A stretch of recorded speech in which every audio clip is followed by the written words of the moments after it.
2026 December లోపల Indian prime మినిస్టర్గా యోగి ఆదిత్యనాథ్ రావటం జరుగుతుంది. జై శ్రీరామ్. 2022 నుంచి 2025 అక్టోబర్ వరకు మొత్తం 19 ప్రెడిక్షన్స్ అనేవి నేను చెప్పినట్టు జరిగినాయి. అవన్నీ కింద డిస్క్రిప్షన్ లో ఇవ్వటం జరుగుతోంది. సింహరాశికి అధిపతి సూర్యుడు. సింహరాశిలో మగా 4 పాదాలు, పొబ్బా 4 పాదాలు, ఉత్తర 1వ పాదం ఉంటది. ఈ నక్షత్రం వాళ్ళందరికీ నేను ఏం చెప్పే మాస ఫలితాలు వర్తిస్తాయి. ఈ మాసంలో సింహరాశి వారికి కుటుంబ పరంగా ఇక్కడ 2వ స్థానంలో శని భగవాన్ ఉన్నారు. దాని మూలం కుటుంబ పరంగా మాత్రం ఇబ్బందులు ఉంటాయి, కొంచెం జాగ్రత్త తీసుకోండి. ధన పరంగా మాత్రం మీకు ఎటువంటి ప్రాబ్లమ్స్ ఉండవు. ధనం అనేది సకాలంలో చేతికి అందుతుంది. ఎటువంటి ప్రాబ్లమ్స్ అంటూ ఉండవు. ఈ మాసంలో విద్యార్థులకి కొంచెం కాన్సన్ట్రేషన్ పవర్ తగ్గడం జరుగుతుంది. ఇక్కడ 4వ స్థానం అధిపతి కుజుడు 5వ స్థానంలోకి వెళ్తున్నారు.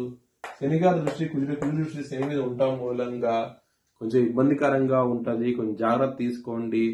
హనుమాన్ చాలీసా పారాయణం చేయండి, మంచి ఫలితాలు ఉంటాయి విద్యార్థులకి. శత్రువులు అనే వాళ్ళు చాలా అధికంగా ఉంటారు. దొంగ దెబ్బ తీసే అవకాశం ఎక్కువగా ఉంటది. కాలభైరవాష్టకాన్ని చదువుకోండి, చాలా మంచి ఫలితాలు ఉంటాయి. హెల్త్ పరంగా మాత్రం కొంచెం బ్యాడ్ టైం నడుస్తోంది. కాళ్ళ నొప్పులు, అలాగే పొట్టకి సంబంధించిన సమస్యలు, థైరాయిడ్ సంబంధించిన సమస్యలు, కొలెస్ట్రాల్ సంబంధించిన సమస్యలతో ఇబ్బంది పడే అవకాశం ఉంటుంది. కొంచెం జాగ్రత్త తీసుకోండి. మ్యారేజ్ పరంగా మాత్రం కొంచెం బ్యాడ్ టైం నడుస్తోంది. సప్తమంలో రాహు ఉన్నారు. డిస్సాటిస్ఫాక్షన్ అనేది ఎక్కువగా ఉంటుంది మీ పార్ట్నర్తో. కొంచెం జాగ్రత్త తీసుకోండి.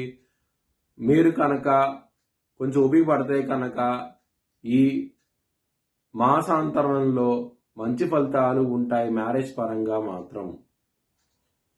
వృత్తిపరంగా మాత్రం మీకు కొంచెం 20వ తారీఖు నుంచి ఇబ్బంది పడే అవకాశం ఉంటుంది. ఎందుకంటే మీ దశమ స్థానాధిపతి అయిన శుక్రుడి మీద శని గారి దృష్టి ఉన్నది. దీని మూలంగా వృత్తిపరంగా మాత్రం ఇబ్బందులు ఉంటాయి. కొంచెం జాగ్రత్త తీసుకోండి. లవర్స్ కి బ్యాడ్ టైం నడుస్తోంది. మీ లవర్ కి మాత్రం ప్రపోజ్ చేయకండి. ప్రపోజ్ చేసి రిజెక్ట్ చేసే అవకాశం ఎక్కువగా ఉంటది. ఇక్కడ 5వ స్థానంలో శుక్రుడు, రవి, కుజుడు, బుధుడు ఇన్ని గ్రహాలు ఉన్నాయి. శని గారి దృష్టి ఉన్నది. దీని మూలంగా 5వ స్థానంలో ఎన్ని గ్రహాలు ఉన్నా శని దృష్టి ఉండటం మూలంగా మీకు లవర్స్ కి మాత్రం అంత అనుకూలంగా లేదు. మీకు ఈ మాసం అనేది కొంచెం జాగ్రత్త తీసుకోండి. మీ భవిష్యత్ వివరాల కోసమై హెచ్ఎల్ఎన్ జ్యోతిష్యాలను సంప్రదించండి.